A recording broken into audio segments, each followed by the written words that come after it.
selamat pagi anak-anak. Bagaimana kabarnya hari ini? Semoga anak-anak di rumah selalu dalam keadaan sehat dan tetap menjaga kebersihan di lingkungan rumah maupun anak-anak berada di luar rumah. Dan anak-anak wajib memakai masker ketika anak-anak berada di luar rumah maupun anak-anak dalam keadaan sakit seperti pilek atau batuk. Jadi wajib di rumah pun harus memakai masker agar tidak tertular dengan keluarganya. Dan anak-anak, hari ini kita akan belajar IPS, ilmu pengetahuan sosial. Nah, sebelum kita memulai pelajaran kita hari ini, alangkah baiknya anak-anak berdoa terlebih dahulu ya, berdoanya di rumah masing-masing. Nah, untuk saat berdoa, anak-anak boleh mempause atau menstopkan video ini sewaktu anak-anak ingin berdoa. Nah, berdoa dimulai. Nah, anak-anak, sekarang kita masuk ke muatan IPS, subtema 2. Nah, kemarin kita sudah membahas tentang keberagaman budaya di lingkungan sekitar. Sekarang kita akan belajar tentang keragaman agama yang ada di Indonesia. Nah, di Indonesia itu sendiri disebut sebagai negara yang majemuk karena terdiri dari berbagai macam budaya, suku, bahasa, dan agama. Nah, Indonesia ini memiliki semboyan tersendiri, ciri khas bangsa Indonesia. Dia memiliki semboyan yang namanya semboyan Bhinneka Tunggal Ika, yang memiliki arti berbeda-beda tetapi tetap satu jua, meskipun banyak perbedaan agama, budaya, suku, bahasa, agama, tapi tetap satu dan memiliki semboyan Bhinneka Tunggal Ika di seluruh warga Indonesia ini. Semboyannya itu cuma satu ya anak-anak. Nah, dari semboyan ini kita tahu bahwa Indonesia memiliki banyak sekali keberagaman yang sudah Ibu sebutkan tadi. Ada keberagaman tentang budaya, suku, bahasa, dan agama. Nah, di sini kita akan membahas tentang keberagaman agama yang ada di Indonesia.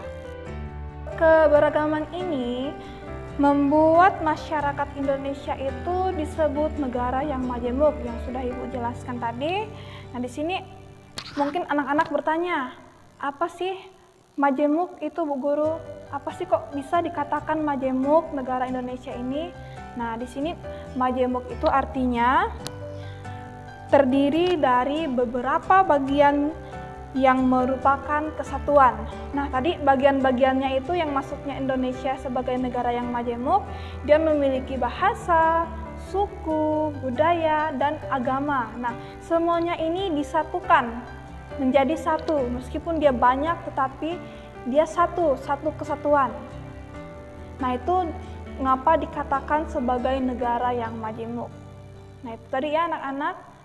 Kalau masih kurang paham, anak-anak nanti boleh membaca kembali video yang sudah Ibu jelaskan ya.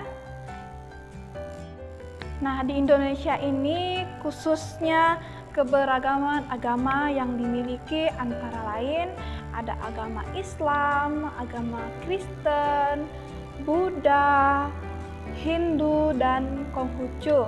Nah, anak-anak mungkin masing-masing memiliki agamanya ya. Nah, yang pastinya setiap agama ini memiliki pandangan yang berbeda-beda. Tetapi satu sama lainnya itu perlu adanya toleransi setiap agama. Misalkan agama Islam harus saling bertoleransi dengan agama Kristen. Begitu pula agama Kristen harus saling bertoleransi dengan agama Islam maupun agama Buddha dan agama Konghucu. Nah, perlunya toleransi ini agar terciptanya rasa aman dan damai antar agama. Tidak ada terpecah belah antara agama yang satu dengan agama yang lain. Jadi kita tidak boleh mengejek ataupun menghina agama kita masing-masing. Jadi kita harus saling bertoleransi antar agama. Nah, di sini Ibu akan bahas apa itu toleransi. Nah, toleransi itu sendiri diambil dari bahasa Latin, yaitu tolerare.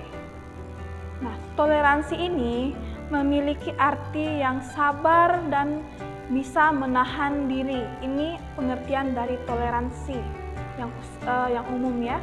Dan toleransi juga dapat diartikan sebagai sikap saling menghormati dan menghargai antar kelompok maupun individu di tengah keragaman yang ada. Jadi toleransi ini sangat penting ya anak-anak untuk kita di lingkungan sekitar kita. Karena kita pasti tinggal di lingkungan bukan hanya di situ agamanya satu, misalkan hanya agama Kristen maupun Islam, Buddha, Konghucu, atau Hindu, bukan. Tapi kita pasti berada di lingkungan yang beragam sekali agamanya. Nah, pentingnya toleransi antar umat yang satu dengan yang lainnya itu harus saling berdamai, hidup berdampingan. Meskipun pandangan kita ini berbeda-beda, cara beribadah kita berbeda-beda, tapi kita harus saling menghargai. Jangan saling meremehkan antara agama yang satu dengan agama yang lain, itu tidak boleh.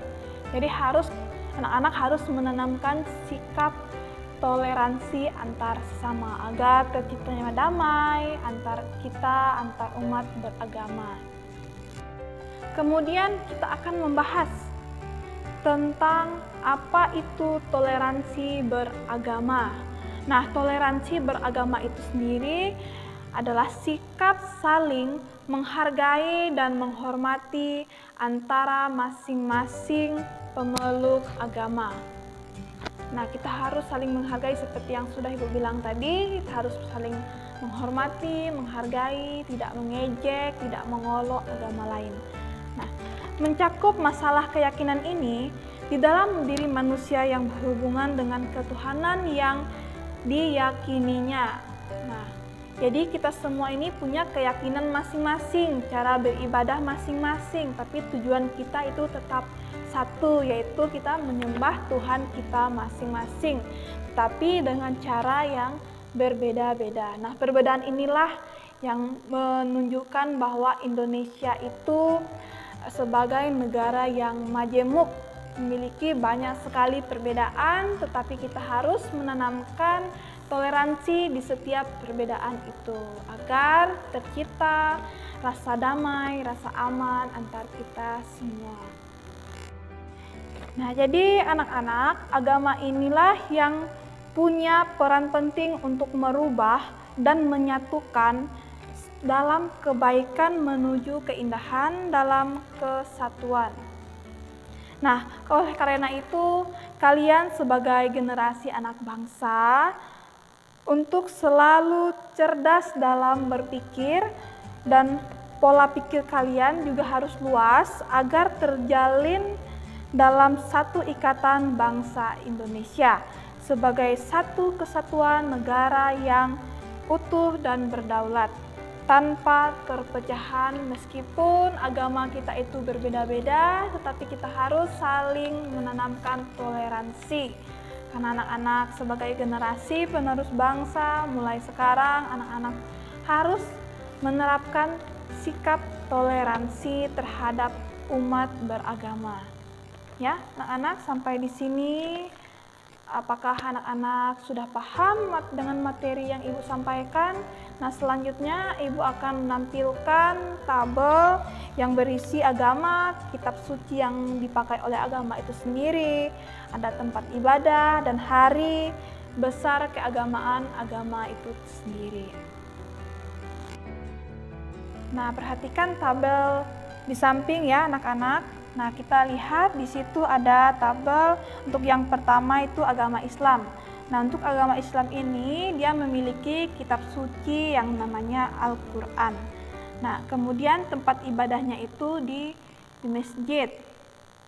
Dan hari besar keagamaannya itu ada Hari Raya Idul Fitri, Hari Raya Idul Adha yang kemarin baru saja dirayakan untuk Idul Adha, kemudian Tahun Baru Hijriah, Maulid Nabi Muhammad, dan Isra Miraj. Nah, itu hari-hari besar agama Islam. Yang kedua ini agama Kristen. Nah, untuk kitab sucinya agama Kristen itu dinamakan Alkitab. Kemudian tempat ibadahnya itu di gereja, dan hari kebesarannya itu ada hari Natal, hari Jumat Agung, hari Paskah, dan hari kenaikan Yesus Kristus atau Isa Al-Masih. Kemudian yang ketiga itu ada agama Katolik. Nah, untuk agama Katolik ini kitab sucinya itu sama ya dengan Kristen. Biasanya Kristen ini ada Kristen Protestan dan yang lain-lain ya. Dan sama kitab sucinya itu Alkitab, dan tempat ibadahnya juga gereja. Hari besar keagamaannya itu sama dengan Kristen ya. Ada hari Natal, hari Jumat Agung, hari Paskah, dan kenaikan Isa Al-Masih atau kenaikan Yesus Kristus. Kemudian yang keempat itu agama Hindu. Nah, untuk kitab sucinya ini disebut Weda. Kemudian tempat ibadahnya itu di pura ya anak-anak. Dan hari besar keagamaannya itu ada hari Nyepi, hari Saraswati, dan hari Pagarwesi. Kemudian yang kelima itu agama Buddha. Agama Buddha ini kitab sucinya Tripitaka dan tempat ibadahnya di wihara. Kemudian hari besar keagamaan ada hari Waisak, hari Asada, dan hari Kahitna. Yang terakhir, nomor 6 itu Konghucu. Nah, Konghucu ini kitab sucinya Shisuwojing, tempat ibadahnya itu di Klenteng, dan hari keagamaannya itu ada Tahun Baru Imlek dan Cap Gomeh. Nah, ada 6 agama yang ada di Indonesia, dan ada juga hari-hari kebesarannya, kitab yang dipakai, dan tempat ibadahnya. Nah, mungkin di sini kita punya masing-masing agama, anak-anak pun bisa paham. Nah, ini yang dipakai, kitab yang dipakai oleh agama Islam, agama Kristen, Buddha, Konghucu, ataupun Hindu. Nah, sekian pelajaran kita hari ini. Mohon maaf kalau kata-kata ibu ada yang kurang dipahami, boleh ditanyakan nanti anak-anak. Setelah menonton video ini, anak-anak jangan lupa komen dengan menulis sudah menonton agar ibu tahu siapa saja yang sudah menonton, berarti dia belajar dari video yang sudah ibu berikan. Nah, ibu mohon maaf sekali kekurangan-kekurangan ibu dalam pembuatan video ini, dan ibu ucapkan banyak terima kasih kepada anak-anak yang sudah mau belajar di rumah dengan semangat mengerjakan tugas-tugasnya. Yang belum ibu koreksi juga ibu mohon maaf, mungkin ibu lagi sibuk atau ada tugas yang lain, jadi mohon bersabar ya anak-anak menunggu koreksian dari ibu. Dan sampai di sini ibu ucapkan terima kasih dan sampai jumpa.